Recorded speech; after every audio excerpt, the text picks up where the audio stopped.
Hello friends, good morning. Welcome to the mechanical tutor. मैं दिलीप कुमार आज आपको पढ़ाऊंगा shear stress in beams. Last class में हमने पढ़ा था बेंडिंग स्ट्रेस के बारे में। हमने 3-4 लेक्चर में बेंडिंग स्ट्रेस को कंप्लीट किया था। एक अच्छा क्वेश्चन भी किया था, उसके जरिए हमने समझा था कि Y T section and I section beams are more important for the bending. Clear है ना। तो आज हम पढ़ेंगे stresses, shear stresses in beams कि शियर फोर्स की वजह से कि जो स्ट्रेस आएगी वो शियर स्ट्रेस होती है, सब जानते हैं। और shear force parallel to the cross section होता है, तभी हम उसे शियर नाम दिया था। उसकी वजह से जो स्ट्रेस आने वाली है आज हम वो देखेंगे बीम्स में। हमने बेंडिंग स्ट्रेस देख ली, अब शियर स्ट्रेस देखेंगे। हम एक्सियल स्ट्रेस अब तक देख के आ चुके हैं। क्लियर है ना। हम 1 बाय 1 सारी स्ट्रेसेज पढ़ रहे हैं। एक और स्ट्रेस बचेगी जो torsional stress due to torque की वजह से आएगी, उसको भी हम नेक्स्ट क्लासेज में डिस्कस करेंगे। जब सारी स्ट्रेसेज देख लेंगे तो कंबाइंड स्ट्रेसेज को पढ़ेंगे, जिसे बोलते हैं कॉम्प्लेक्स स्ट्रेसेज, और इसी का दूसरा नाम है प्रिंसिपल स्ट्रेस एंड स्ट्रेन। जब सारी स्ट्रेसेज लग जाती हैं किसी भी मेंबर पे, तब वहाँ से कॉम्प्लेक्सिटी आ जाती है। नाम से ही सुना, पता चल रहा है। तो वो सारी चीज़ें हम 1 बाय 1 हम सीक्वेंस वाइज चल रहे हैं। तो जो भी लोग इस चैनल में नया जुड़े हैं, पहले तो मैं उनसे रिक्वेस्ट करूँगा कि स्टार्टिंग के लेक्चर से देखना शुरू करो, ताकि आपके सारे कंसेप्ट क्लियर हो जाए। मैं ये वादा जरूर करता हूँ कि अगर जो लोग स्टार्टिंग से देख रहे हैं उनको सॉल्व में कोई दिक्कत नहीं आ रही होगी, कंसेप्ट में कोई दिक्कत नहीं आ रही होगी, और क्वेश्चन भी खुद से ही कर पा रहे होंगे, जैसा कि मैं उम्मीद करता हूँ। क्लियर है ना। तो यहाँ तक तो सबको क्लियर है, कोई दिक्कत बात नहीं। दूसरी रही बात कॉन्टैक्ट करने की, मुझसे कैसे कॉन्टैक्ट करना है, मैं डिस्क्रिप्शन में अपना फेसबुक लिंक दे रखा है, इंस्टाग्राम लिंक दे रखा है, वहाँ पे मुझसे जुड़ सकते हैं। कोई भी क्वेरी है वहाँ से पूछ सकते हैं। दूसरा टेलीग्राम का एक ग्रुप है, उसे ज्वाइन कर सकते हैं। वहाँ पे जो भी नोटिफिकेशन आएगा, जो वीडियोस का नोटिफिकेशन, नोट्स वगैरह का नोटिफिकेशन, एग्जाम का नोटिफिकेशन, वहाँ पे आपको सबको मिलता रहेगा टाइम टू टाइम। क्लियर है ना। तो वो आप लोग उसको क्या कर लो, ज्वाइन कर लो। क्लियर है, यहाँ तक क्लियर है।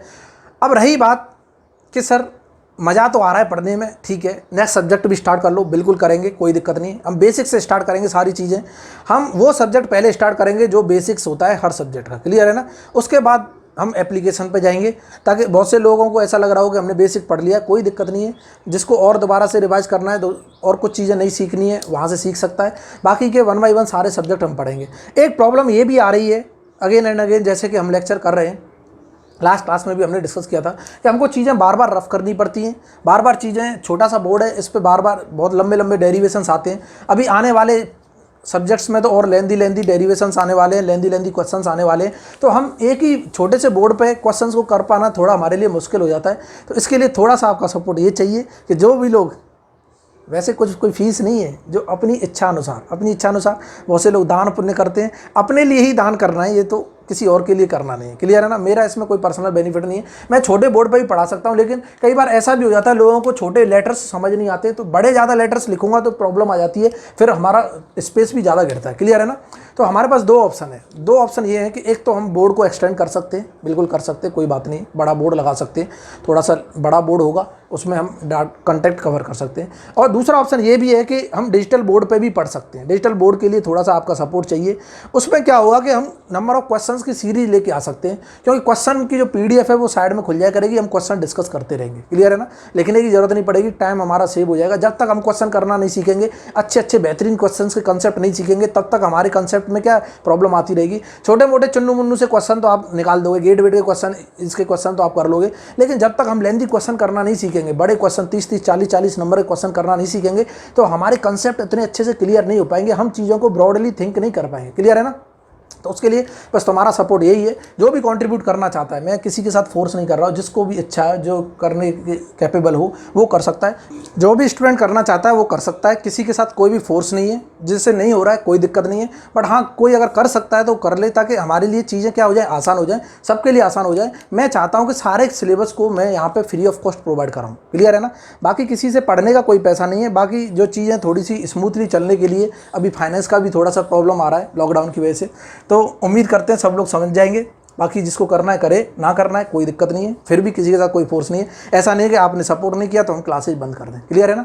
बट हाँ स्मूथली अगर क्लास चलानी है तो उसके लिए थोड़ा सा सपोर्ट आप भी कर दो, कोई दिक्कत नहीं। क्लियर है ना। तो यहाँ तक सबको क्लियर है। उसके बाद हम पढ़ने वाले हैं shear stress in beams. Shear stress in beams पढ़ने वाले। बेंडिंग स्ट्रेस हमने कवर कर लिया है सारा। क्वेश्चन लगाते रहो, क्वेश्चन में डाउट आते हैं तो उनको स्टार मार्क कर लो, हमसे पूछ सकते हो। वहाँ पे टेलीग्राम में भी शेयर कर सकते हो, मैंने ताकि सबका ओपन कर दिया, आप चैट वैट सब कर सकते हैं, कोई दिक्कत नहीं है। तो वहाँ पे एक दूसरे से क्वेश्चन पूछ सकते हो। फिर भी किसी से नहीं होता है तो फिर मैं टाइम निकाल के उसका सॉल्यूशन प्रोवाइड करा दूँगा। क्लियर है ना।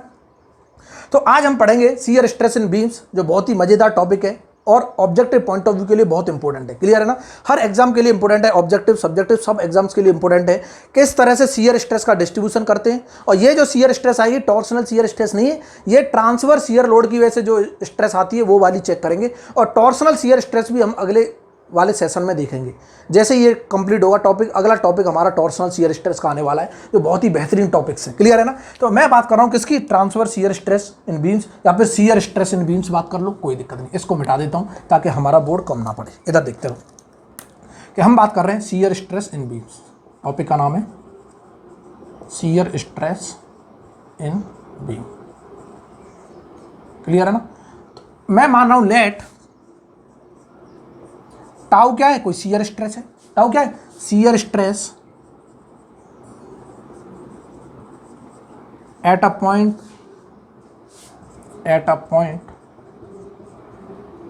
On the cross section of the beam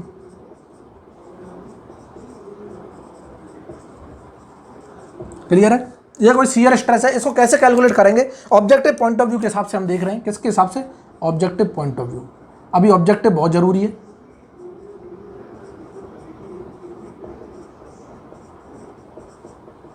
clear है ना? पहले ऑब्जेक्टिव पेपर निकालेंगे, उसके बाद सब्जेक्टिव के हिसाब से भी देखेंगे। तो कंटिन्यूसली पढ़ते रहो। हम बात कर रहे हैं कि क्या होता है शियर स्ट्रेस। पहले हम रिजल्ट लिखेंगे, उसके बाद उसकी एनालिसिस करेंगे कि निकल के कहाँ से आया है, कैसे क्या चीज़ होती है और इसमें क्या क्या टर्मिनोलॉजी है। तो शियर स्ट्रेस अगर मैं निकालना चाहता हूँ, शियर स्ट्रेस शियर फोर्स की वजह से आ रहा होगा, कोई शियर फोर्स होगा एफ, ठीक है, A into Y bar upon I N A into P. इन सारी टर्मिनोलॉजी को समझना है। यही एक फॉर्मूला है, इसकी हेल्प से हमें सारी चीज़ें निकालनी है। ये फॉर्मूला देखने में तो बड़ा आसान लग रहा है। इससे हम हर एक क्रॉस सेक्शन पे शियर स्ट्रेस का डिस्ट्रीब्यूशन चेक करेंगे, क्या होता है, किस फाइबर पे शियर स्ट्रेस कितनी होगी, क्या हर फाइबर पे शियर स्ट्रेस सिंगल होगी या किसी फाइबर पे शियर स्ट्रेस की वैल्यू एक से ज़्यादा भी हो सकती है। वो सारी चीज़ें चेक करेंगे। इससे पहले मैं ये सारी टर्मिनोलॉजी को डिस्क्राइब कर देता हूँ एक बार। इधर देखो ये क्या है, इधर देखना। एफ क्या है, एफ क्या है, shear force acting at a point on the plane of cross section, on the cross section of the beam, on the cross section of beam। Clear है कि किसी भी बीम के क्रॉस सेक्शन पे एक पॉइंट पे जो शियर फोर्स एक्ट कर रहा होगा, वहां पे हम शियर स्ट्रेस निकाल लेंगे, शियर फोर्स की वैल्यू पता होगी। और कहां से पता करते हैं इसको? Calculate from SFD. एसएफडी सिखाएंगे निकालना, कैलकुलेट फ्रॉम एसएफडी। एसएफडी का मतलब होता है shear force diagram. Shear force diagram से हमें हर पॉइंट ऑफ क्रॉस सेक्शन पे पता चल जाएगा शियर फोर्स की वैल्यू क्या है, और जिस पॉइंट पे हमें शियर स्ट्रेस निकालनी है वही शियर फोर्स की वैल्यू यहां रखेंगे, निकल आएगा। क्या इतना क्लियर है? बिल्कुल क्लियर है। ये ए क्या है, ए चेक कर लेते हैं। ए बहुत शानदार। ए क्या है, area of hatched portion, area of hatched portion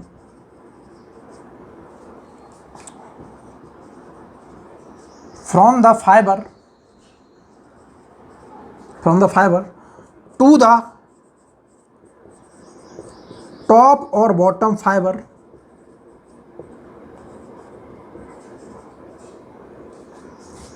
that is where shear stress is to be calculated। shear stress where shear stress is to be calculated। इधर देखना। अब ये कैसे समझ आएगा? अब मैं थोड़ा सा फिगर बनाऊंगा तब समझ आएगा चीज़ें। ये एरिया कौन से एरिया की बात कर रहा है? इधर देखना कि मैंने माना कि कोई rectangular cross section of beam है। क्या है? Rectangular cross section of beam. कोई बीम रेक्टेंगुलर क्रॉस सेक्शन की कुछ इस तरह। इधर देखना, बहुत शानदार कंसेप्ट है, मजा आने वाला है। क्लियर है? सबको दिखाई दे रहा है? ये इसका सेंटर्ड होगा तो हम तुरंत बोल देंगे ये जो सेंटर से जो पास हो रही होगी इसको हम बोलते हैं न्यूट्रल एक्सिस। मोस्टली हॉरिजॉन्टली होती है क्योंकि हमेशा वर्टिकल बेंडिंग होती है, हॉरिजॉन्टल बेंडिंग बहुत कम होती है। हॉरिजॉन्टल बेंडिंग के लिए हमें हॉरिजॉन्टल प्लेन में बेंडिंग करानी पड़ेगी, वो होता नहीं है। हमारे जो प्रैक्टिकल एप्लीकेशन के हिसाब से बता रहा हूँ, मोस्टली 99% ये केसेस देखने को मिलते हैं। वो हो सकते हैं एग्जाम के पॉइंट ऑफ व्यू के हिसाब से, क्वेश्चन के पॉइंट ऑफ व्यू के हिसाब से वो भी चीज़ें दे सकता है। क्लियर है? बिल्कुल ठीक है। कि मैंने बोला कि मुझे सर शियर स्ट्रेस की वैल्यू चाहिए, ये मैंने जो प्लेन ऑफ क्रॉस सेक्शन बनाया किसी भी पॉइंट पे बनाया बीम का, क्लियर है ना। हो सकता है बीम कैंटिलीवर बीम हो और बीम की किसी भी डिस्टेंस पे मैंने प्लेन ऑफ क्रॉस सेक्शन ले लिया, वहां पे मैं चेक करना चाहता हूं कि किसी भी फाइबर पर अगर मुझे शियर स्ट्रेस निकालनी है, ये हमारा फाइबर है, एक मिनट, फाइबर लाल हो गया कोई बात नहीं, इधर देख लो कि हमने बोला ये कोई फाइबर है, सबको दिखाई दे रहा है, इस पॉइंट पे मुझे शियर स्ट्रेस कैलकुलेट करनी है ये फाइबर पे। तो यहां से ऊपर का टॉप फाइबर तक का जो एरिया होगा, हैश्ड एरिया मैंने बना लिया टॉप फाइबर तक का, इसी को मैं यहां ए डिफाइन कर रहा हूं। क्या कर रहा हूं, यही हमारा क्या है, एरिया है। मैंने क्या बोला है कि एरिया ऑफ हैश्ड पोर्शन, यहां पे हैश्ड पोर्शन लिख लेना, फ्रॉम 2 बार लिख गया ना तो पोर्शन लिख लेना, hatched portion from the fibre, ये जो फाइबर है, टू द टॉप और बॉटम फाइबर। अगर मैं इसको नीचे मानता, इसको अगर मैं नीचे मानता फाइबर को, कोई दिक्कत नहीं, नीचे ही मान सकते थे, तो नीचे बॉटम फाइबर तक का जो एरिया होगा हम वो कैलकुलेट करेंगे। बहुत बढ़िया, क्लियर है ना। और ये भी क्या कहलाएगा, एरिया कहलाएगा ए। क्या इतना क्लियर सबको, बिल्कुल क्लियर हो गया होगा कि जिस फाइबर पे मैं शियर स्ट्रेस निकालना चाहता हूं, इस फाइबर पे निकालना चाहता हूं, इससे टॉप और बॉटम फाइबर तक का जो टोटल एरिया होगा उसी को हैश्ड पोर्शन ऑफ एरिया बोल रहे हैं। बिल्कुल क्लियर है, कोई दिक्कत नहीं, ठीक है।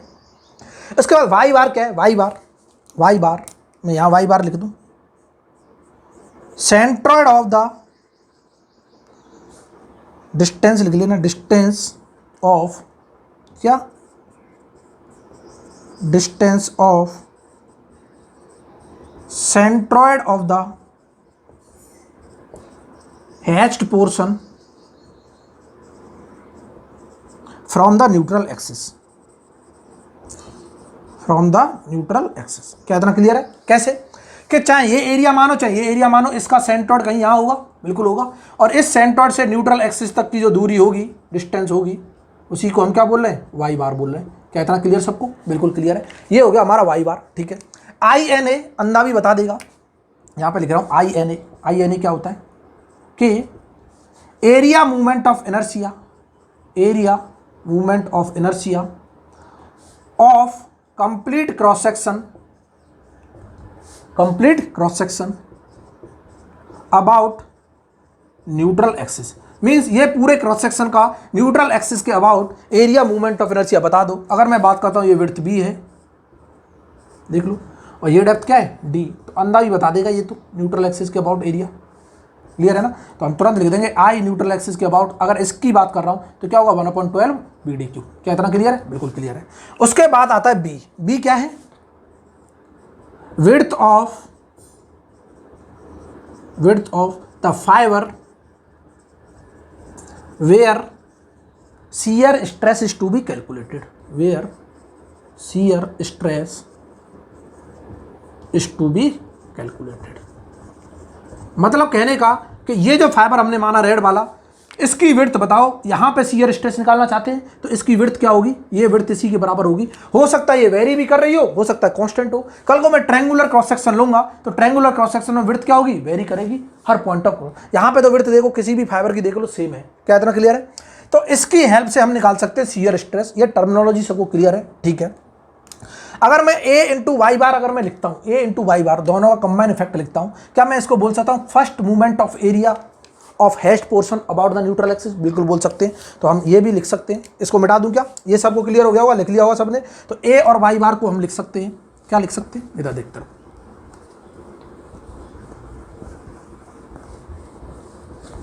ये टर्मिनोलॉजी सबको क्लियर होंगी, बहुत आसान है, बस चीज़ों को समझना है, क्या चीज़ें क्या हैं क्या नहीं है। और हम अभी डिस्ट्रीब्यूशन भी करेंगे, मज़ा आ जाएगा, 1% ऐसा नहीं लगेगा चीज़ें समझ नहीं आ रही। मैं लिखना चाहता हूँ एरिया इंटू वाई बार, इसको हम दोनों कंबाइन इफेक्ट को बोलते हैं first movement of area, first movement of area of hatched portion, of hatched portion about neutral axis. Neutral axis के अबाउट ही तो क्या हो रहा है, मेजर हो रहा है ना। देखो मूवमेंट का मतलब होता है कि एरिया की बात करें, एरिया का मूवमेंट मींस एरिया बता दो इनटू परपेंडिकुलर डिस्टेंस, कहां से, न्यूट्रल एक्सिस से, यही मूवमेंट ऑफ एरिया कहलाता है। इतना क्लियर सबको, कोई दिक्कत वाली बात नहीं है। अब मैं इस रिजल्ट को एनालिसिस करूंगा, इधर देखना कि अगर मैंने कोई पॉइंट कंसीडर कर लिया, अब मैंने क्या कर लिया, एक पॉइंट कंसीडर कर लिया और उस पॉइंट पे मैंने plane of cross section draw कर लिया, ये बिल्कुल ठीक है। तो उस पॉइंट पे शियर फोर्स तो हमें पता चल जाएगा क्या है, बिल्कुल ठीक है। और शियर फोर्स की वैल्यू अगर क्या है, सेम है, कांस्टेंट है, कोई दिक्कत वाली बात नहीं है। तो आई एन ए तो हर जगह क्या होगा, सेम होगा। तो मैं बोल सकता हूं कि शियर स्ट्रेस, इसको भी मिटा दो, हम बोल सकते हैं, कंक्लूजन कर रहे हैं, मजा आएगा, कि मैं बोल सकता हूं shear stress is directly proportional to क्या है, area into Y bar upon B if since force upon I N A क्या है, हर जगह क्या है, कांस्टेंट है। अगर शियर फोर्स कांस्टेंट है बीम पे और आई एन ए की वैल्यू तो कांस्टेंट होगी, क्योंकि प्रिज्मेटिक बीम होगी, तो आई एन ए क्या होगा, कांस्टेंट होगा, क्योंकि थ्रू आउट द लेंथ इसी तरह की बीम हमको दिखाई दे रही होगी। हम बोल सकते हैं area Y bar divide by B. Clear है। अगर मैं बात करता हूं shear stress is directly proportional to area into Y bar होगा कब, सिंस बी इक्वल टू क्या है, कांस्टेंट। और विड्थ कब कांस्टेंट हो सकती है, फॉर रेक्टेंगुलर क्रॉस सेक्शन के लिए विड्थ क्या होगी, कांस्टेंट होगी, सबको दिखाई दे रहा है, for and square cross section के लिए भी क्या होगी, कांस्टेंट होगी। बहुत अच्छे। औरों के लिए नहीं होगी, क्योंकि अगर मैं आई सेक्शन लेता हूं तो विड्थ क्या हो रही है, कम हो रही है, ज्यादा हो रही है, कम हो रही है, ज्यादा हो रही है। क्लियर है ना। यहां पे क्या होगी, कांस्टेंट होगी। तो मैं बोल सकता हूं कि अगर रेक्टेंगुलर और स्क्वायर क्रॉस सेक्शन की बात करता हूं तो इसमें शियर स्ट्रेस की डायरेक्टली प्रोपोर्शनल टू क्या होगी, एरिया बता दो जिस फाइबर पे निकाल लें, उस फाइबर से ऊपर तक का एरिया, और उसका क्या बता दो, सेंट्रोइड तक की डिस्टेंस बता दो, उसी पर डिपेंड कर रहा होगा शियर स्ट्रेस। क्या इतना क्लियर है, बिल्कुल ठीक है। क्या मैं बोल सकता हूं कि shear stress is directly proportional to 1/b होगा, इनवर्सली प्रोपोर्शनल टू, सिंस कब, जब फर्स्ट मूवमेंट ऑफ एरिया क्या हो, कांस्टेंट हो। और ये कब हो सकता है, ये बहुत इंपॉर्टेंट रिजल्ट है, ये होगा एट द जंक्शन ऑफ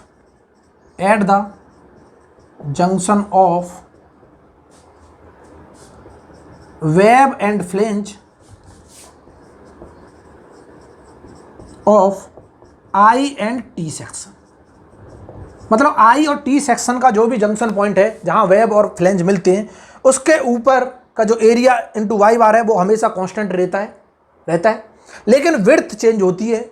एक बार तो उस जंक्शन को हम क्या मानेंगे, फ्लेंज पे मानेंगे, एक बार उस जंक्शन को हम कहाँ मानेंगे, वेब पे मानेंगे। तो विड्थ की वैल्यू चेंज हो जाती है, बट एरिया इंटू वाई बार क्या होता है, सेम होता है। बोला सर कैसे बोल दिया, हमको समझ नहीं आया। मैं अब टी सेक्शन या फिर आई सेक्शन में बना के दिखाऊंगा। टी सेक्शन ही ले लेते हैं, उसका जंक्शन पॉइंट देखेंगे, फिर एनालिसिस करेंगे कि विड्थ वहां पे एक ही फाइबर पे चेंज हो रही है। इसका मतलब ये हुआ कि एक फाइबर पे वहां दो शियर स्ट्रेसेस एक्ट कर जाती हैं। वो सिर्फ एक ही पॉइंट है, जंक्शन पॉइंट ऑफ टी और आई सेक्शन, वहां पे शियर स्ट्रेस की दो वैल्यू होती है at a single fibre. Otherwise हर एक फाइबर पे सिर्फ सिंगल स्ट्रेस की वैल्यू होगी, सिंगल वैल्यू होगी शियर स्ट्रेस की। क्या इतना क्लियर है, बिल्कुल क्लियर है। इधर देखते हैं कैसे, क्या मिटा दूं मैं, जंक्शन पॉइंट बता रहा हूं, इसको मिटा दूं, उसके बाद जंक्शन पॉइंट देखेंगे और इसकी रिजल्ट की एनालिसिस करेंगे। इसको भी मिटा दूं,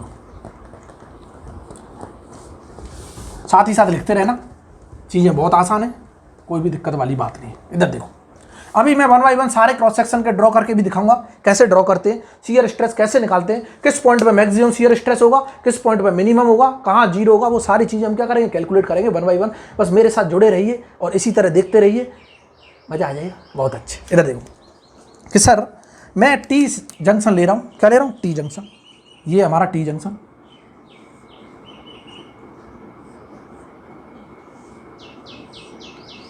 टी सेक्शन ले लूँ,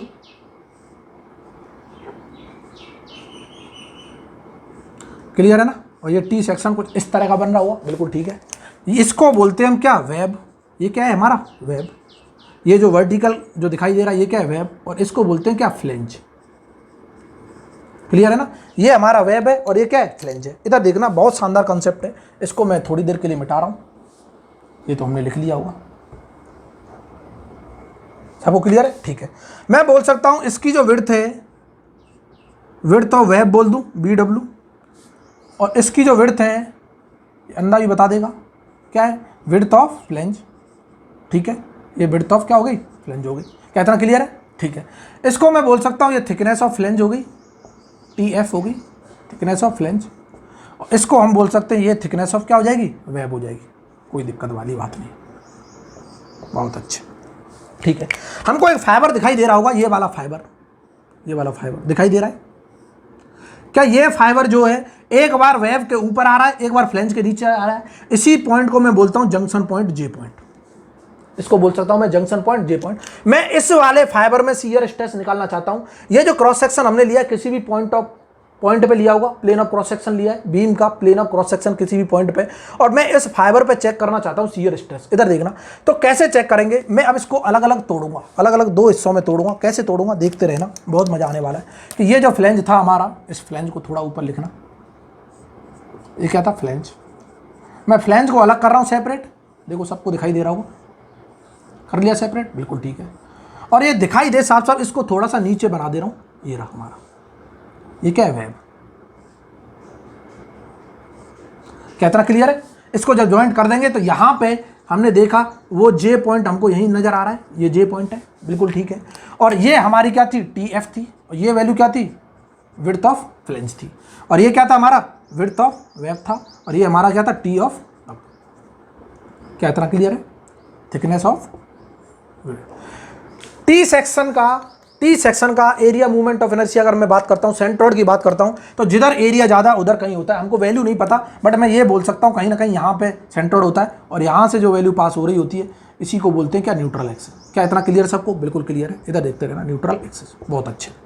मैं इस जे पॉइंट पे क्या निकालना चाहता हूँ, शियर स्ट्रेस निकालना चाहता हूँ जे पॉइंट पे, इस जंक्शन पे। इसका मतलब ये हुआ कि इसके ऊपर का एरिया, टॉप फाइबर तक का एरिया ये होगा हेच्ड एरिया, सबको दिखाई दे रहा है, क्या यही एरिया है, बिल्कुल ठीक है। इसका न्यूट्रल एक्सिस अगर मैं बात करता हूं, कहीं यहां था, यही था ना, देखो ये क्या हमारा एरिया था। और ये अगर न्यूट्रल एक्सिस है तो इसका सेंट्रोइड कहीं यहां पे होगा कि नहीं होगा, देखते रहो। इस एरिया का सेंट्रोइड जो होगा वहीं से तो हम वाई मेजर करते थे, इसको हम बोलते थे क्या, वाई बार, बहुत अच्छे। और मैं तुरंत बोल दूंगा इसका जो एरिया होगा, एरिया ऑफ क्या होगा, फ्लेंज होगा, या फिर ए के बराबर होगा, जो हेस्ट पोर्शन का एरिया है, क्लियर है ना। इसका जो नीचे का एरिया होगा, ये एरिया ऑफ वेब होगा, कोई दिक्कत नहीं है, जिसकी वैल्यू क्या होगी, विड्थ ऑफ वेब बता दो इनटू थिकनेस ऑफ वेब बता दो, क्लियर है ना। और ये जो एरिया है, area of flange equal to वो हेस्ट एरिया के बराबर, ए के बराबर, वो क्या है, थिकनेस ऑफ फ्लेंज बता दो और विड्थ ऑफ फ्लेंज बता दो। क्या इतना क्लियर है? अब इधर देखना, क्या ये जे पॉइंट है हमको दो जगह ऑब्जर्व हो रहा है, देखो इसी फाइबर पे दो जगह ऑब्जर्व हो रहा है। एक तो फ्लेंज के नीचे बॉटम में देख रहा हूं, तो फ्लेंज के बॉटम में भी जे दिखाई दे रहा है, और टॉप ऑफ वेब के नजर आ रहा है। तो मैं तुरंत बोल दूंगा ये जो जे पॉइंट है यहां पे, ये कहां ऑब्जर्व हो रहा है, ऑब्जर्व, इधर देखते रहना, कहां ऑब्जर्व कर रहे हैं, observe at the top of the web, top of the web. तो वेब के टॉप पे ऑब्जर्व कर रहे हैं इसी पॉइंट को, और यहां पे जो पॉइंट है ये कहां ऑब्जर्व हो रहा है, observe at the bottom of the flange, bottom of the flange. क्या इतना क्लियर है? इसका मतलब विड्थ जो होगी बीजे, वो किसके बराबर हो जाएगी, फ्लेंज के बराबर हो जाएगी। जब मैं बॉटम ऑफ फ्लेंज पे चेक कर रहा हूं, तो फ्लेंज की जो विड्थ होगी वही इसके बराबर हो जाएगी। मैं विड्थ ऑफ फ्लेंज लिख सकता हूं। यहां पे जब मैं देखूंगा विड्थ ऑफ जंक्शन की, जे की, किसके बराबर हो जाएगी, विड्थ ऑफ वेब के बराबर हो जाएगी। कहने का मतलब पॉइंट सेम था, फाइबर सेम था, लेकिन हमको दो विड्थ नजर आ रही है जंक्शन पॉइंट पे, एक बार तो इसकी वेब की, एक बार किसकी, फ्लेंज की। क्या इतना क्लियर है? तो क्या मैं बोल सकता हूं, देखो इसका मतलब ये हुआ एरिया और वाई बार तो कांस्टेंट है ना, हर जगह एरिया और वाई बार क्या है, कांस्टेंट। सिंस दोनों एट जंक्शन पॉइंट जे, एरिया इंटू वाई बार क्या है, कांस्टेंट है, बिल्कुल ठीक है। But width is different. क्या इतना क्लियर है?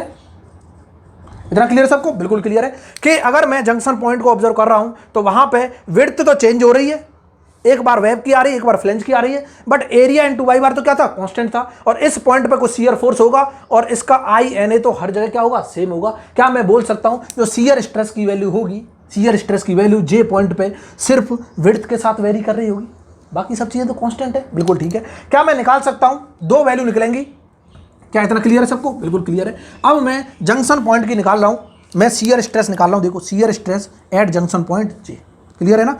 और कब, जब मैं फ्लेंज के बॉटम में इसे कंसीडर कर रहा हूं, तब फ्लेंज के बॉटम में जब कंसीडर कर रहा हूं तब क्या होगा कि इस पर कोई फोर्स होगा एफ, कोई दिक्कत नहीं है। एरिया जो होगा वो एरिया फ्लेंज के बराबर होगा इंटू वाई बार, हमको पता है दिखाई दे रहा है, यहाँ से ये कोई इसका सेंट्रोइड होगा, वर्क नहीं होगा जैसे यहाँ पे हमने ड्रॉ किया था, और ये क्या हो जाएगा, वाई बार हो जाएगा, बहुत अच्छे। Area into Y bar divided by क्या मैं बोल सकता हूँ आई एन ए तो हमारा सेम चल रहा है, विड्थ कौन सी कंसीडर होगी, अगर मैं फ्लेंज पे ले रहा हूँ तो क्या हो जाएगी, विड्थ ऑफ फ्लेंज हो जाएगी। क्या इतना क्लियर है? ये आ गई हमारी शियर स्ट्रेस की वैल्यू जे पॉइंट, जंक्शन पॉइंट पे, जब मैं फ्लेंज के नीचे इस जंक्शन पॉइंट को कंसीडर कर रहा हूँ। लेकिन जब मैं वेब के ऊपर कंसीडर करूंगा तब क्या आएगी, टाउ ऑफ जे।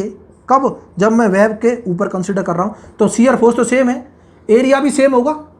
यहाँ पे देखो इसके ऊपर का एरिया यही दिखाई दे रहा है ना, एच पोर्शन का area, area of flange, Y bar भी सेम होगा, divide by I N A into क्या हो जाएगा, विड्थ ऑफ वेब हो जाएगा। और हम तुरंत बोल देंगे ये जो शियर स्ट्रेस आई है जंक्शन पॉइंट की, कब है, when junction point is at the bottom of flange, bottom of flange. जब हमने बॉटम ऑफ फ्लेंज पे कंसीडर किया जंक्शन पॉइंट, तब ये शियर स्ट्रेस आ रही है। और मैं बोल दूंगा व्हेन जंक्शन पॉइंट इज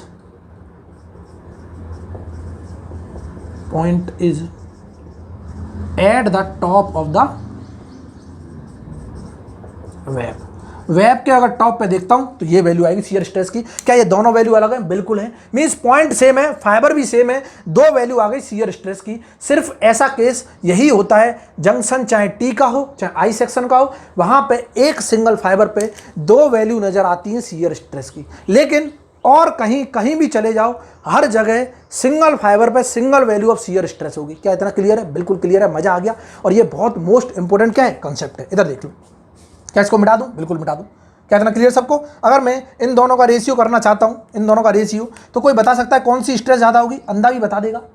कहाँ पे स्ट्रेस ज़्यादा होगी? सर जहाँ पे विड्थ कम होगी, क्योंकि इनवर्सली प्रोपोर्शनल टू विड्थ है ना, विड्थ जहाँ कम होगी वहाँ पे शियर स्ट्रेस ज़्यादा होगी। इसका मतलब वेब वाले पे स्ट्रेस ज़्यादा होगी, एकदम से एक्सटेंड हो जाएगी स्ट्रेस। अभी मैं इसका ड्रॉ भी करके दिखाऊंगा जब हम डिस्ट्रीब्यूशन पढ़ेंगे तब। क्या इतना क्लियर है? अभी इसके लिए समझो कंसेप्ट को। इधर देखो, इसको मिटा रहा हूँ तो हम इसको लिख सकते हैं कि सिंस वेब की जो स्ट्रेस होगी शियर स्ट्रेस, वो ज़्यादा होगी किससे, फ्लेंज से।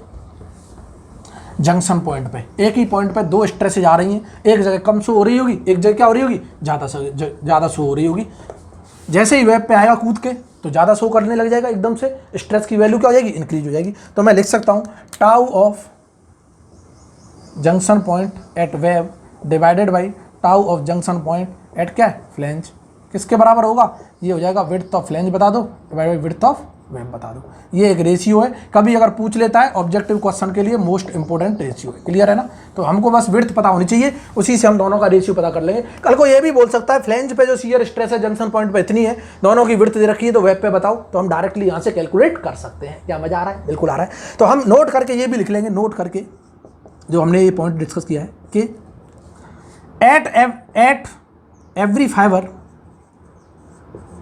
fiber of plane of cross section there is only single shear stress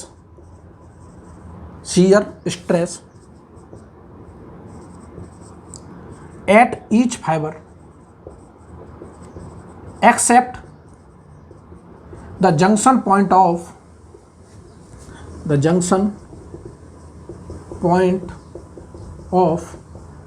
T and I cross section, where at a single fiber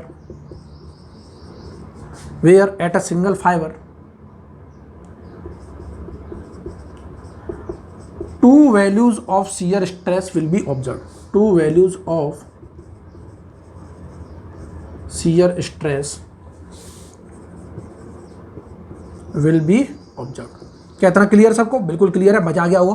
तो ये तो था हमारा शियर स्ट्रेस का कंसेप्ट, बिल्कुल ठीक है, कोई दिक्कत नहीं। अब मैं एक क्रॉस सेक्शन ले रहा हूं, उस क्रॉस सेक्शन पे मैं ड्रॉ करके बताऊंगा कैसे शियर स्ट्रेस निकालते हैं। किसी भी फाइबर पर अगर हमें निकालनी हो तो कैसे निकालेंगे, और डिस्ट्रीब्यूशन क्या होगा वो भी चेक करेंगे। तो मजा आने वाला है, इधर देखते रहो। मैं एक सिंपल सा क्रॉस सेक्शन ले रहा हूँ रेक्टेंगुलर, उसके बाद ट्रेंगुलर लूंगा, उसके बाद एक आध और क्रॉस सेक्शन लेंगे, और हर क्रॉस सेक्शन का डिस्ट्रीब्यूशन करना हम सीख जाएंगे। क्या इतना क्लियर है? बिल्कुल क्लियर है। इधर देखते रहो, मैं इसको मिटा रहा हूँ। मिटा दो सर, कोई दिक्कत नहीं, मिटा दूँ, ठीक है। अब हम रेक्टेंगुलर क्रॉस सेक्शन की बात करेंगे और शियर स्ट्रेस का डिस्ट्रीब्यूशन करना सीखेंगे। पहले तो शियर स्ट्रेस का रिजल्ट निकालेंगे। किसी भी फाइबर पर अगर हमें शियर स्ट्रेस कैलकुलेट करनी हो तो क्या होगी, मैक्सिमम कहाँ होगी, मिनिमम कहाँ होगी, वो सारी चीज़ों का डिस्ट्रीब्यूशन हमें पता चल जाएगा एक सेकंड में। इधर देखते हो,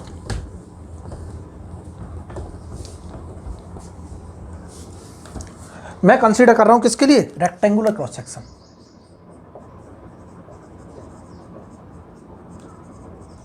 फॉर रेक्टेंगुलर क्रॉस सेक्शन। तो रेक्टेंगुलर क्रॉस सेक्शन बना लेते सबसे पहले। तो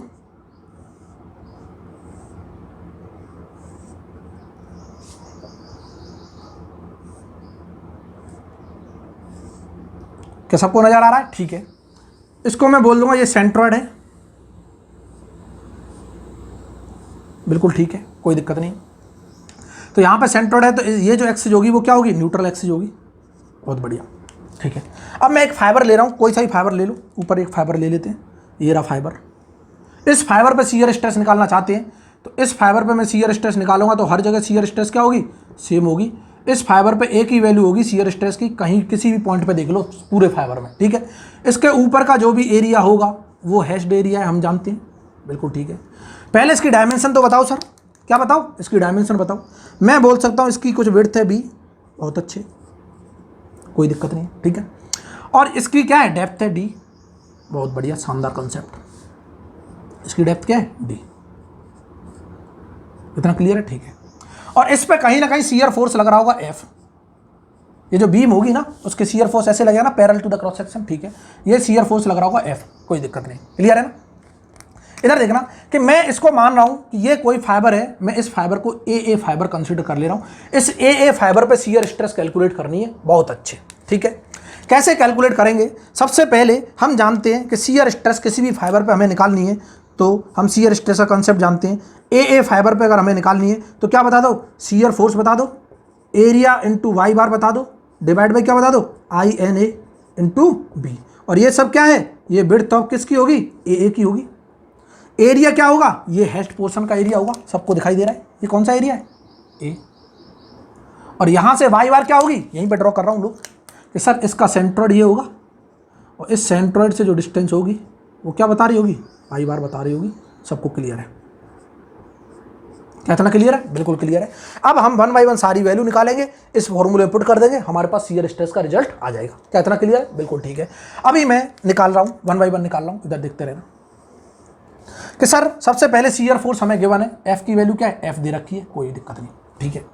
उसके बाद एरिया अगर मैं कैलकुलेट करना चाहता हूँ, एरिया कैलकुलेट करने के लिए ये विड्थ पता होनी चाहिए और ये डायमेंशन पता होनी चाहिए। ये डायमेंशन कैसे निकालेंगे, इधर देखना, बहुत शानदार कंसेप्ट है कि अगर मैं बात करता हूँ कि क्या कि सर ये जो डिस्टेंस होगी ये डी की हाफ हो जाएगी, बिल्कुल हो जाएगी, ये क्या हो जाएगी, डी बाई 2। क्या इतना क्लियर सबको दिखाई दे रहा है, दे रहा है कि नहीं दे रहा, हाँ दे रहा है सर, कि ये पूरा टोटल डी है तो इसका हाफ डी बाई 2 हो जाएगा। ये जो हमने फाइबर माना है, ये जो फाइबर माना है न्यूट्रल एक्सिस से कुछ ना कुछ डिस्टेंस में माना होगा, जिसे मैं वाई बोल दूं, कोई दिक्कत नहीं। कि कोई भी फाइबर अगर हम न्यूट्रल एक्सिस से चेक कर रहे हैं तो कुछ ना कुछ डिस्टेंस पे होगा, जिसे हमने वेरिएबल दे दिया वाई नाम, ठीक है।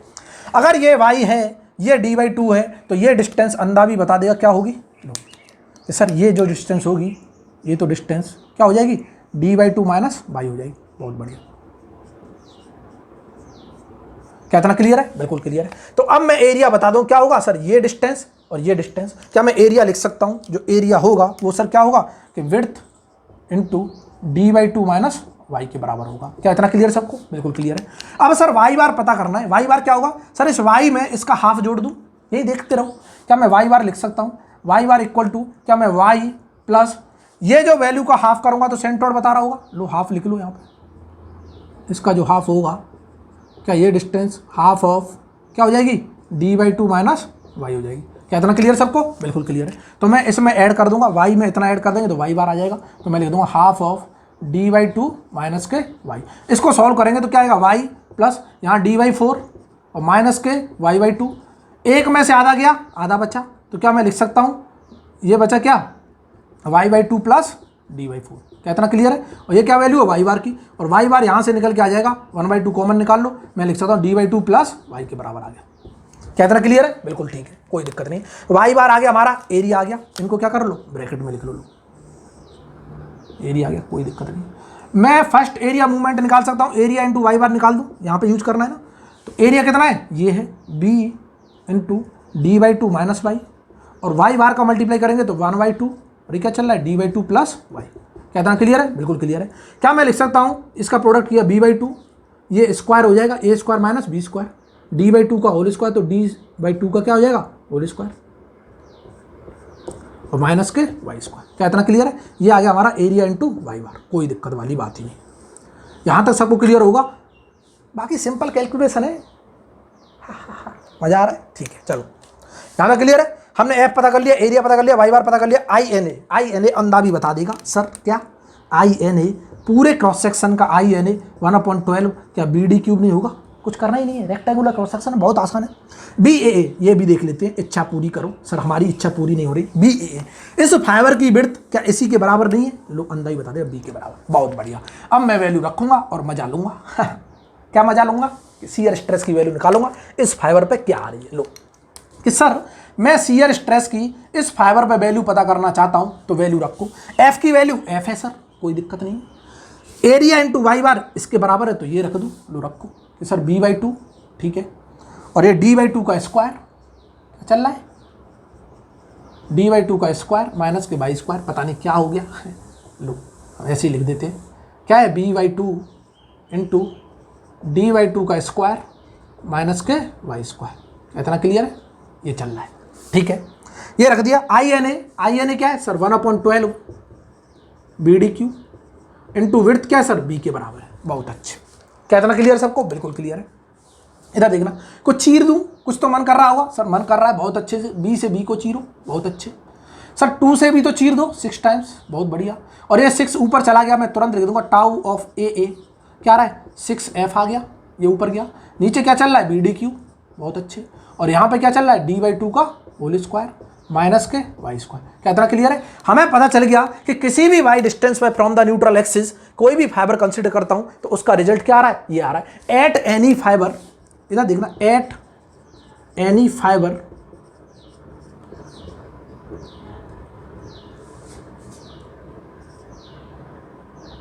Fibre of Y distance from the neutral axis, shear stress जो होगी वो क्या होगी? 6f/BD³ और d/2 का स्क्वायर माइनस के वाई स्क्वायर।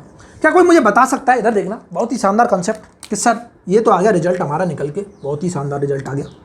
कोई मुझे बता सकता है कि सर न्यूट्रल एक्सिस से जैसे जैसे मैं वाई जाऊंगा ऊपर, टॉप फाइबर की तरफ, बॉटम फाइबर की तरफ, दोनों तरफ क्या होगा? सेम होगा, बिल्कुल सिमेट्रिक है, कोई दिक्कत नहीं। तो सर ये वाई के साथ जो शियर स्ट्रेस है कैसे वेरी कर रही है? स्क्वायर में मीन्स पैराबोलिकली। इसका मतलब ये हुआ पैराबोलिक डिस्ट्रीब्यूशन हमको नजर आएगा, ये तो हम बोल सकते हैं। मैं तुरंत बोल दूंगा shear stress varies parabolically throughout the plane of cross section. पूरे प्लेन ऑफ क्रॉस सेक्शन में ये पैराबोलिकली क्या कर रही होगी? वेरी कर रही होगी। बहुत बढ़िया। शियर स्ट्रेस का जो डिस्ट्रीब्यूशन होगा वो पैराबोलिक होगा, हमको यहां से पता चल गया, क्लियर है। अब हमको पता करना है सर मैक्सिमम वैल्यू कहां होगी, मिनिमम कहां होगी, फिर उसके बाद हम प्लॉट भी कर सके। मजा आ रहा है? बहुत अच्छे। इधर देखते रहो। अब मैं मिटा दूं क्या? बिल्कुल मिटा दे, ये रिजल्ट ही बताएगा ना। अब तो रिजल्ट आ गया, इसी से पता करना है कि मैक्सिमम कहां है, मिनिमम कहां है। लो इधर देखते रहो, इसको मिटाओ, सारे कंसेप्ट को मिटाओ, इन सबको मिटा दो। अब तो हमने कैलकुलेशन कर ली, कोई दिक्कत नहीं। इधर देखते रहना। अब मैं इसका डिस्ट्रीब्यूशन करूंगा कब? इसका रिजल्ट तो सबको दिखाई दे रहा है, पैराबोलिकली आया है। रिजल्ट को छोड़ दो बस, बाकी सबको क्या कर दो? तबाह कर दो, यहाँ से विलुप्त कर दो, संसार से ही विलुप्त कर दो, दिमाग में फिट रखो बस। कोई बात नहीं। लो कि सर ठीक है, मैं इसका डिस्ट्रीब्यूशन करना चाहता हूँ। डिस्ट्रीब्यूशन करने के लिए मैं इसके टॉप फाइबर को ड्रॉ कर लूँ। डिस्ट्रीब्यूशन करेंगे ना, मज़ा आएगा। बहुत बढ़िया। और ये हमारा क्या है? Bottom fibre. देख लेना, लाइन सीधी खींच लेना है, रेखा। ये रेखा वो नहीं है, इसकी बात करते हो सब लोग। इधर देखो, ये क्या है? ये लाइन है, इधर देखते हो। और ये जो हमारी एक्सिस है, ये कौन सी एक्सिस चल रही है? ये न्यूट्रल एक्सिस चल रही है, अंदर ही बता देगा। बहुत बढ़िया। ये कौन सी एक्सिस है? न्यूट्रल एक्सिस, ठीक है। ये हमारा कौन सा है? Bottom fibre. और ये हमारा कौन सा है? Top fibre. बहुत बढ़िया, ठीक है। मैं प्लेन ऑफ क्रॉस सेक्शन को ड्रॉ कर रहा हूं यहाँ मजे से। ये रहा हमारा प्लेन ऑफ क्रॉस सेक्शन। बहुत अच्छा।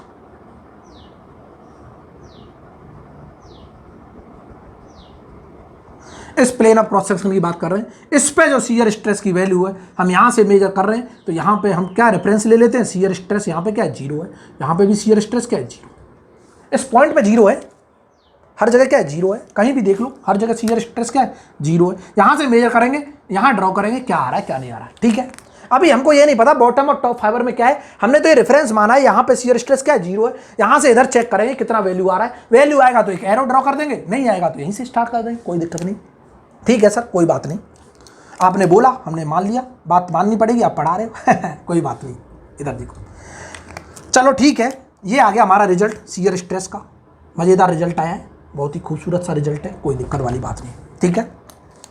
अब मैं मैक्सिमम वैल्यू पहले पता करना चाहता हूँ कि सर मुझको तो मैक्सिमम वैल्यू पता करने दो, मैं नहीं चाहता और कुछ, मुझे तो सिर्फ ज़्यादा से मतलब है, कम की तो हमने इच्छा ही नहीं की।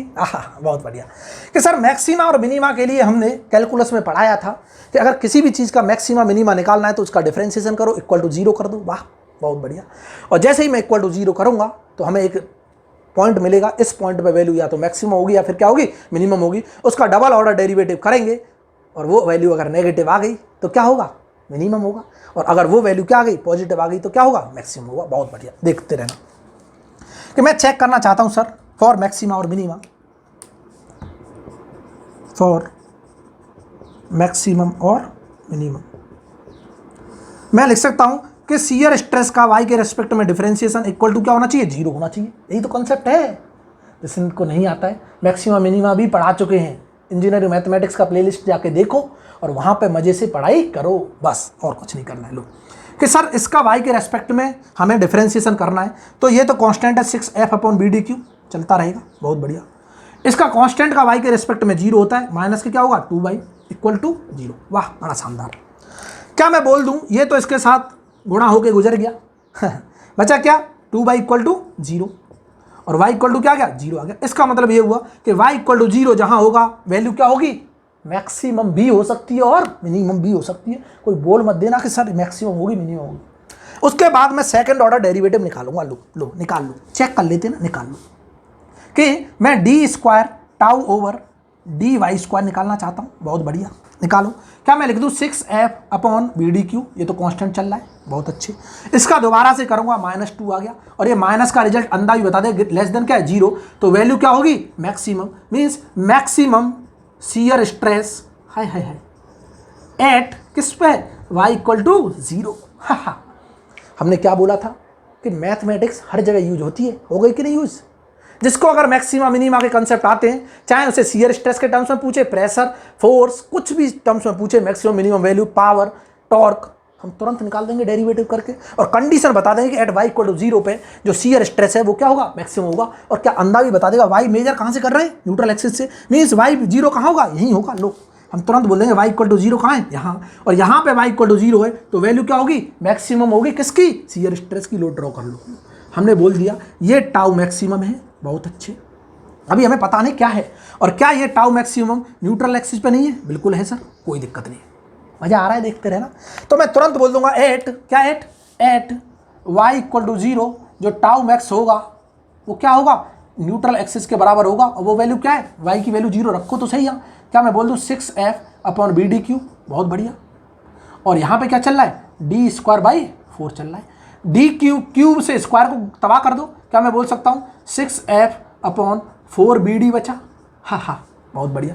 क्या चीज़ दूँ, कुछ चीज़ दूँ सर, टाउ मैक्सिमम की वैल्यू क्या 3/2f/bd आ रही है, बहुत अच्छे। इधर देखना, क्या जो f है शियर फोर्स है, बहुत बढ़िया। कौन सा फोर्स है, शियर फोर्स, बहुत अच्छे। क्या ये जो एरिया ऑफ क्रॉस सेक्शन है, आय हाय हाय, एरिया ऑफ क्रॉस सेक्शन, मजा आ रहा है, देखो तो सही। क्या मैं बोल सकता हूं कि f/bd करें, अगर मैं प्लेन ऑफ क्रॉस सेक्शन में हर फाइबर पे नहीं देख रहा हूं, मैं तो ये चाहता हूं कि यहां पे शियर फोर्स लग रहा है, यहां शियर स्ट्रेस बता दो क्या होगी इस प्लेन ऑफ क्रॉस सेक्शन में, एवरेज शियर स्ट्रेस। क्या तुरंत अंदाज बता देगा, फोर्स अपॉन एरिया बता दो। क्या ये वैल्यू जो आ रही है एवरेज शियर स्ट्रेस की आ रही है, यहां से एक रिजल्ट निकल के आ गया, जो रिजल्ट क्या कहता है कि सर मैक्सिमम जो शियर स्ट्रेस होगी यहाँ पे किसी भी फाइबर में, वो क्या होगी 3/2 times of average shear stress की होगी। और देखो मजा आ गया, क्या इतना क्लियर है, मिटाऊं, बिल्कुल मिटाऊं सर, अब तो हमारी इच्छा हो रही है, कुछ तो चाहिए हमको। लो इसको मिटा दो, मैक्सिमम में पता चल गया, लो मैक्सिमम पता चल गया, बहुत बढ़िया। और हम तुरंत बोल देंगे कि ये जो रिजल्ट आ रहा है यहाँ से कूद के यहाँ पे आए तो टाउ मैक्सिमम इक्वल टू क्या है 3/2 और ये क्या है एफ अपॉन बी डी, और ये कंप्लीट रिजल्ट क्या है टाउ एवरेज के बराबर है कि शियर स्ट्रेस एवरेज बता दो इसी प्लेन ऑफ क्रॉस सेक्शन पे, और हम तुरंत बोल देंगे टाउ मैक्सिमम या फिर tau neutral axis equal to 3/2 times tau average. और ये मोस्ट इंपॉर्टेंट रिजल्ट है किसके लिए, ऑब्जेक्टिव। प्रूफ थोड़ी करेंगे ऑब्जेक्टिव में, और ये क्या है most important result for objective point of view. अब पूछे कैसे, इधर देखना, बहुत ही शानदार कंसेप्ट है, यहीं पे हम क्या करेंगे डिस्कस करेंगे ऑब्जेक्टिव पॉइंट ऑफ व्यू। उसने बोला कि किसी भी बीम पर शियर फोर्स लग रहा है कितना 10 किलोमीटर। एग्जाम्पल फॉर एग्जाम्पल कि उसने बोला एनी बीम शियर फोर्स की वैल्यू ले रखी है कितनी 20 किलोमीटर मान लो, और रेक्टेंगुलर क्रॉस सेक्शन है, ये रहा हमारा रेक्टेंगुलर क्रॉस सेक्शन, इसकी विड्थ दे रखी 10 mm, डेप्थ भी दे रखी क्या 20 mm। वाह, बोला हमको बताओ टाउ मैक्सिमम कितना होगा इस पे। टाउ मैक्सिमम कितना होगा, हम जानते हैं कि यहाँ से टाउ एवरेज निकालेंगे। टाउ एवरेज क्या है फोर्स अपॉन एरिया, एरिया क्या है पूरा एरिया, फोर्स कितना है 20 × 10⁻³ न्यूटन आ गया, और डिवाइड बाई एरिया कितना है 20 × 10, चीर दो 20 से 20 गया, इस 10 से गुजर गया, 100 न्यूटन पर mm² आ गया।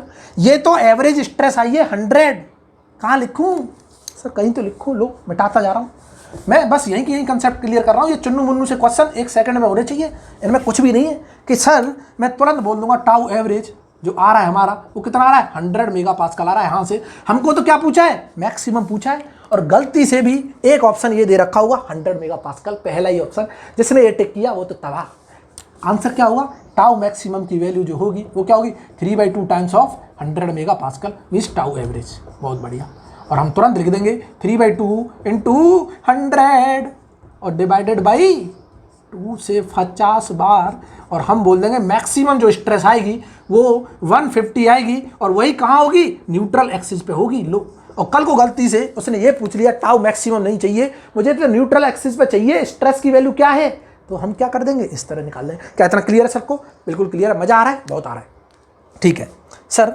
आपने तो सर पता नहीं कहाँ से कहाँ ले गए चीज़ों को घुमा फिरा के, कोई बात नहीं, मज़ा आना चाहिए बस। ठीक है, हमको पता चल गया कि मैक्सिमम स्ट्रेस यहाँ पे होगी, ये जो आ गई, और ये इसी को हम लिख सकते हैं किसके बराबर है 3/2 टाइम्स ऑफ टाउ एवरेज के बराबर है, कोई दिक्कत नहीं है, ये वैल्यू हमारी मैक्सिमम स्ट्रेस की। ठीक है सर, मैं तो यहाँ पे चाहता हूँ यहाँ टॉप और बॉटम फाइबर पे भी तो पता करो, लो पता कर लेते, इसको मिटाओ, ठीक है मिटाओ, इसी तरह लिखते रहो, नोट्स बनाते रहो साथ ही साथ, और मज़ा ना आ जाए तो गारंटी है, बस थोड़ा सपोर्ट अगर कोई कर सकता है तो कर दो, ताकि मैं चीज़ों को थोड़ा सा स्मूथली कर सकूं, सबको मज़ा आए, सारी चीज़ें फिर बोर्ड पे ही सामने दिखाई देनी चाहिए, मिटाने की जरूरत नहीं पड़े। क्लियर है ना। मैं बात करना चाहता हूँ एट क्या टॉप और बॉटम फाइबर, टॉप और बॉटम फाइबर पे मैं देखना चाहता हूँ, क्या मैं बोल दूंगा कि y की वैल्यू क्या है सर, टॉप फाइबर यहाँ से d/2 पे है, बहुत बढ़िया, बॉटम भी क्या है d/2 पे है, और ये वैल्यू अगर मैं यहाँ रखूँगा तो शियर स्ट्रेस देखो क्या आ रही है, shear stress equal to 6F upon BD³ और d/2 का होल स्क्वायर माइनस y की जगह क्या रखो d/2 और d/2 का फिर से होल स्क्वायर, ये तो गुजर गए सर, क्या दे दिया 0। इसका मतलब ये हुआ टॉप फाइबर पे शियर स्ट्रेस की वैल्यू 0, बॉटम फाइबर पे भी शियर स्ट्रेस की वैल्यू 0, और कैसे वेरी करेगी पैराबोलिकली, और पैराबोला कैसे बनता है इस तरह। वाह सर ये क्या बना दिया, कुछ नहीं है, ये क्या है डी फॉर दिलीप कुमार, वाह मजा आ गया। लो हम तुरंत बोल रहे हैं किसी भी फाइबर पर अगर हम निकालना चाहते हैं तो शियर स्ट्रेस कुछ इस तरह होगी, y की डिस्टेंस बताओ और इसको फॉर्मूले में रखो और हम वैल्यू निकाल देंगे चुटकियों में। क्या इतना क्लियर सबको। और ये रहा हमारा शियर स्ट्रेस डिस्ट्रीब्यूशन। कौन सा डिस्ट्रीब्यूशन है, शियर स्ट्रेस डिस्ट्रीब्यूशन। और हम तुरंत बोल देंगे shear stress is function of क्या है वाई स्क्वायर। पैराबोलिक डिस्ट्रीब्यूशन हो रहा है, बहुत बढ़िया। क्या इतना क्लियर सबको। उम्मीद करता हूँ मज़ा आ गया होगा। अब भी मज़ा नहीं आया कुछ नहीं कर सकते, अब तो मज़ा कहाँ से लाएं, पैसे से भी तो नहीं मिल रहा, कोई बात नहीं। क्या इतना क्लियर है। हमने देख लिया शियर स्ट्रेस के कॉन्सेप्ट देख लिए, एक क्रॉस सेक्शन देख लिया, इस क्रॉस सेक्शन पर हमने चीज़ों को पता कर लिया। ऐसे ही मैं और क्रॉस सेक्शन देखूंगा, ट्रायंगुलर क्रॉस सेक्शन है बहुत शानदार क्रॉस सेक्शन है। स्क्वायर क्रॉस सेक्शन तो सेम डिक्टो बनेगा, अंदा भी बता देगा। स्क्वायर क्रॉस सेक्शन क्या सेम बनेगा, जो रेक्टेंगुलर वही स्क्वायर का होगा, कुछ नहीं है, फर्क नहीं है कोई। क्लियर है ना। तो बाकी चीज़ें हम अब नेक्स्ट क्लास में डिस्कस करेंगे। आज के लिए क्या है, बहुत टाइम हो गया, कोई दिक्कत नहीं है। इसी तरह से पढ़ते रहो, हंसते रहो, मुस्कुराते रहो, देखते रहो मैकेनिकल ट्यूटर। बाकी की चीज़ें जो भी लोग नए जुड़े हैं चैनल में, पहले ही हमने बता रखा है वैसे तो, फिर भी क्या करो, एक बार शेयर कर दो चीज़ों को, एक बार लाइक करो, सब्सक्राइब करो चैनल को, और लेटेस्ट नोटिफिकेशन पाओ हर वीडियो का, और मज़ा लो, इसी तरह पढ़ाई करते रहो। क्लियर है ना? बाकी जो लोग सोच रहे हैं कि थोड़ा सा स्मूथ नहीं चल रहा है सर चीज़ें, वहीं की वहीं वो क्या हो जा रही है, वहीं की वहीं क्या हो जा रहा है, बहुत कॉन्ट्राडिक्ट सा हो जा रहा है, वहीं की वहीं असल पसल सी हो जा रही है। तो उसके लिए थोड़ा सा सपोर्ट कर दो, कोई कर सकता है तो, नहीं कर सकता है कोई बात नहीं, फिर कोई और सॉल्यूशन ढूंढेंगे। क्लियर है ना? तो उसके लिए फिर थोड़ा टाइम लगेगा। जिसको अगर इंस्टेंट चाहिए, अभी पेपर के नोटिस आने लगे, हम स्मूथली कराएंगे चीज़ों को। हर सिलेबस को मैं चाहता हूँ जल्दी से जल्दी 2-3-4 महीने में कवर हो जाए। क्लियर है ना? अब क्लासेज क्या कंटिन्यू चलने वाली हैं, बिल्कुल चलने वाली हैं, और एक्सटेंड कर रहा हूँ क्लासेज। ठीक है? तो अब हो सकता है एक एक दिन में तुमको 4-4 लेक्चर भी देखने पड़े, घंटे घंटे के। बोले सर इसी का तो इंतजार था। सपोर्ट करो। मैं चाहता हूं कि मुझे बार बार चीज़ें मिटानी ना पड़े, क्योंकि कई बार मैं भी मिस्टेक कर जाता हूं, क्योंकि आधी चीज़ मिटा के लिख दी तो थोड़ी बहुत जो मिस्टेक हो जाती है वो आपको सामने से दिख जाती होगी, वो जल्दबाजी में हो जाती है, कोई दिक्कत नहीं। क्लियर है ना? फिर भी आप मुझे कमेंट करके पूछ सकते हो कि सर ये ऐसा होना चाहिए था, ऐसा नहीं होना चाहिए था, वहाँ साफ साफ दिख जाएगा वो जो वैसी वो माइन्यूट सी मिस्टेक हो जाती है, राइटिंग मिस्टेक बोलते हैं उन्हें। क्लियर है ना? कंसेप्चुअल मिस्टेक नहीं होनी चाहिए, बाकी इस तरह से होता रहता है। इतना क्लियर है? बाकी का जो लिंक मैं दे रखा है, मैं नंबर भी अपना शेयर कर दूंगा, उस पर गूगल पे जो करना चाहता है कर सकता है। उससे क्या करेंगे, हम थोड़ा सा इंप्लीमेंट और करेंगे चीज़ों को, और इसी तरह क्लासेस चलती रहेंगी स्मूथली। अभी कुछ पता नहीं है, लॉकडाउन का कोई भरोसा नहीं है, कभी भी लग सकता है, इसलिए आप अपनी पढ़ाई क्या करो, कंटिन्यू करो। खुल भी सकता है, लग भी सकता है, तो अभी क्या है, हैबिट बना लो इसी तरह पढ़ने की। जो लोग मुझसे जुड़े हुए, जो लोगों को मेरा समझ में आ रहा है, इसी तरह कंटिन्यू पढ़ते रहो। मैं पूरी साल भर पढ़ाऊँगा, पूरा सिलेबस कंप्लीट कराऊँगा। यही अपना क्या है, कमिटमेंट था, और कमिटमेंट था तो हमेशा रहेगा। बोले सर आप तो बन रहे सलमान खान, कोई बात नहीं, नहीं बन रहे, हम सलमान खान बन भी नहीं सकते। क्लियर है ना? तो आज के लिए इतना ही बहुत है। थैंक यू, टाटा, बाय बाय।